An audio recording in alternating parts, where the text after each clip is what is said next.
What's going on, guys? Welcome back to the channel. Today we're going to be working on making a 90s Venom, or I guess a Bagley slash McFarlane Venom, somewhere in between. I got inspired to do this by seeing this base body everywhere, the super strong Atom 1/12 body, and I thought that looked like a perfect 90s Venom, and so I really wanted to try this out and see if I can make something. My original plan was to combine him with the Diamond Select Venom to try to make this guy, but the Diamond Select Venom just turned out to be way too big. Nothing really fit on this guy. The hands were too big, the feet were too big, and then the head was too big. So my original plan just got all screwed up from the beginning. But this Diamond Select Venom's pretty cool. I think I'll do something with him in the future. I bought a knockoff Marvel Legends movie Venom. I'm gonna try to combine the two in the future, so it wasn't a total waste. So we're just gonna start off with this base body. This one's pretty good. It has really good articulation, and everything straight out of the box is pretty cool if you wanted to put some fabric over this guy. But I think he had like the perfect build for like a normal human looking like bodybuilder build, if that makes any sense. Like when I picture 90s Venom, he isn't like a hulking monster. He's just like a really buff dude in a black suit, pretty much. So that's kind of what I was going for here. I wanted something to look a little bit more in scale, a little bit bigger than Mafex, and a little bit smaller than Marvel Legends.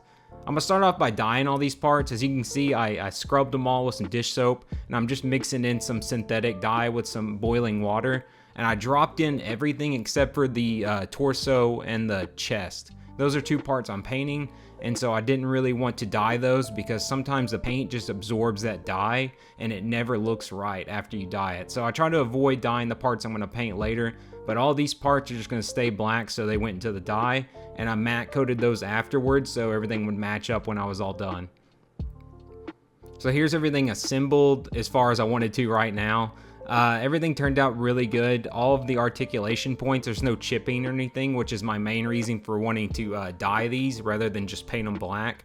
When you dye these, it actually tints the plastic, so you don't have to worry about chipping or anything. And usually I'll go over and paint over everything after I dye it, but this guy I decided to experiment a little bit and just leave the clear coat on there and see what would happen in the future if I just left it dyed.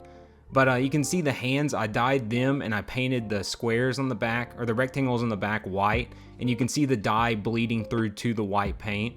It's not completely consistent. Sometimes it does it, sometimes it doesn't. But I've decided from now on, if I dye something, just don't dye the parts that I'm gonna paint later, and it'll save me a lot of headache in the future. But here's the chest and the waist piece. I didn't dye these at all, but somehow they got some drips on them, so that won't be too big of a deal though, because it luckily avoided most of the parts I'm actually going to be painting. But I just snapped everything apart. Everything came apart pretty easily. It did take quite a bit of heat to get some parts off, but once again, just heating it up and pulling and trying to see what would come apart, nothing really broke. So for the hands, to fix this messed up dye job, I mixed up some 2-part epoxy sculpt and just sculpted out the rectangles, and that way it'll be white to begin with, and I can just like sand this down and clean it up and then paint those white, and I shouldn't have a problem with it bleeding through the epoxy sculpt. So it's a simple fix there. I'm just glad I didn't dye the chest or anything, because I would have to sculpt the logo. For the feet, I tried to originally try to put some epoxy sculpt on the feet that came on the figure, but as you can see later on, that epoxy sculpt just doesn't want to stick to this rubbery plastic. Anytime I accidentally like pushed on it a little bit too hard or something, it just separated, and so this just really wasn't working out. I think in the future, if I used green stuff or maybe the JB Weld, that would work out a lot better, because that's a little bit more flexible and I could sand that down how I wanted it. But these looked good, they just didn't end up working out. So what I did instead, here's them primed. I was trying my hardest to get these to work and they just wouldn't work. But instead I just grabbed some feet off of extra black suit Marvel Legends Spider-Man I had. I bought a few of these guys when they first came out, so I've just been saving them for parts, and luckily I had these laying around. And so to get this all plugged together though, I'm just gonna drill a hole into these Marvel Legends feet and just glue in the ball socket into these feet, and they should work out just fine.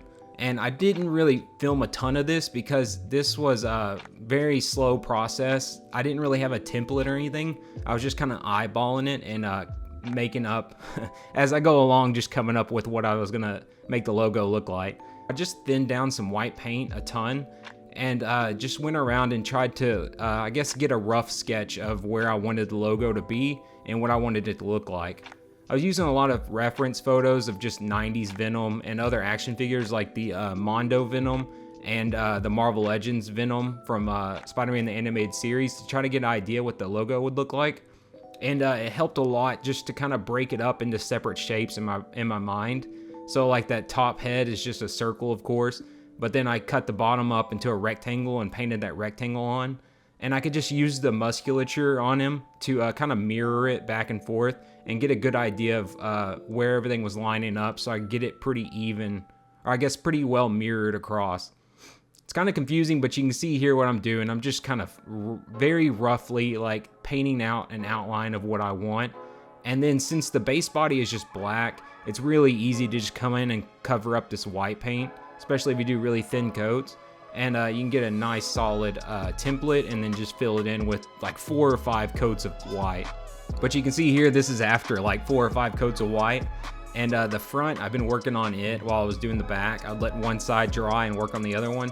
And you can see what I was trying to mirror. I was trying to do the exact same design on the back. So it was just, one was one step behind the other one the whole time. But this is the black I primarily use. It's the Airbrush Vallejo Model Air. And it comes out really thin on its own, so I don't really have to thin it a whole lot. And it makes it a lot easier to actually get nice clean coats and not make it look all clumped up or choppy or anything like that. But you can see here, I'm just refining the shape now. Now that I got all that filled in white, I can kind of go back with the black, and I got a pretty good idea of what I want each part to look like. So I can just go back and just touch up all the white paint and straighten everything out. I think the logo was definitely the hardest part. Well, I know the logo was the hardest part, but once I got those logos pretty much applied like how I wanted them, I could start doing the legs. And I kind of did the opposite here. I had the back first and I would work my way to the front. But the same thing, I'm just kind of cutting it up into shapes in my brain and then just making sure those are mirrored pretty perfectly across from each other. But like I said, I was using the Marvel Legends animated series Venom as like a template, and also this Mondo Venom was a really good template to just try to eyeball what I wanted my shape to look like. And I feel like I got it pretty close, but definitely Venom's logo changes a lot in the comics, so if you mess up a little bit or if the shape's not perfect, it's not gonna really be that big of a deal. I'm just trying to go with a general 90s vibe here. But once again, the legs, I was just kind of sculpting it out with some light coats of white, and then here's what it looked like after I got everything filled in. Now the white paint definitely catches a lot of like fingerprints and smudges, so make sure your hands are really clean, because I had to do a few more coats of white over this once I finally got everything kind of lined up. But I just kind of followed the lines I had made with the white with black to separate it. And I gotta say, the black part was definitely the hardest part. Getting those thin lines nice and straight and clean took forever. And that was definitely the most stressful part of this whole thing. But you can see here, I was just kind of extending that logo down to the waist, so that when I articulated him, it wouldn't break up as much. Here's the final thing. I don't think it's perfect, but I think it looks really, really close. It's as close to perfect as I think I could ever get it, so I was pretty happy with it. There was some chipping. You can see where I would articulate it down.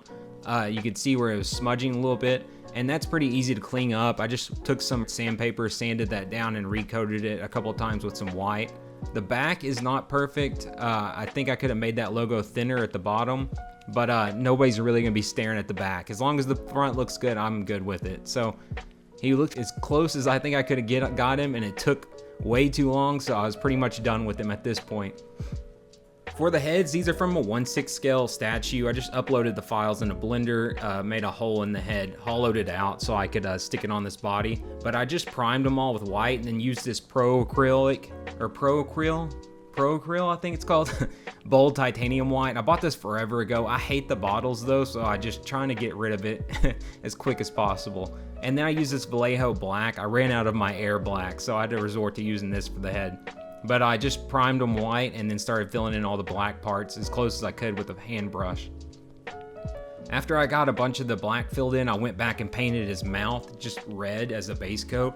I'm gonna add a bunch of washes and stuff to this later. I just want a solid red base coat, so I used this pure red from Army Painter, or I guess it's called War Paints. And then I went back with some basic skin tone mixed in with that red to give him a little bit more of a pinkish look. I changed this throughout, tried to use some different reds and stuff, but I think this was the best formula. And really, what I end up doing is keeping the tongue dark red and painting the gums this pinkish color. So my final formula was just that flesh tone mixed with that Army Painter red for the gums. And then for the tongue, I used this Citadel red. I just had this laying around and it looked like it was a pretty close color to what I could see from like the cartoon and the comics and stuff. So this is what I ended up going with. I didn't film a ton of this head when I was painting it. It was honestly very simple though. Just the pink for the gums, the red for the tongue, teeth, and the eyes white, and then just filled in the rest of the black. It was really simple. Really, to add more detail, I went back with this flesh wash. It's a light tone wash, but I watered this down a lot and just did a really thin coat over the teeth. I'll let that dry. I think I only did one coat, but you can do more if you want to. This just really adds a lot of detail to the teeth without having to do a lot of extra work. But here he is all finished up. Honestly, it seems, watching this whole playback, it's a lot simpler than it felt in the time. That logo just really took 3 or 4 days for me to get perfect, but I'm really happy with how he turned out. I'm interested to see how well that dye holds up, because if it starts fading or anything, it wouldn't be that difficult to go back and paint those pieces black.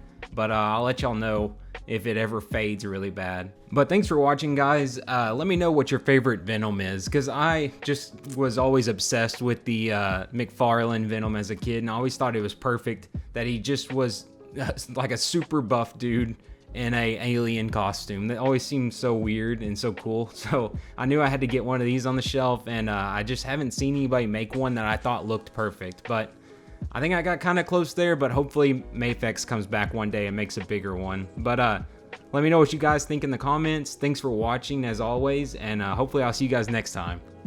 Bye.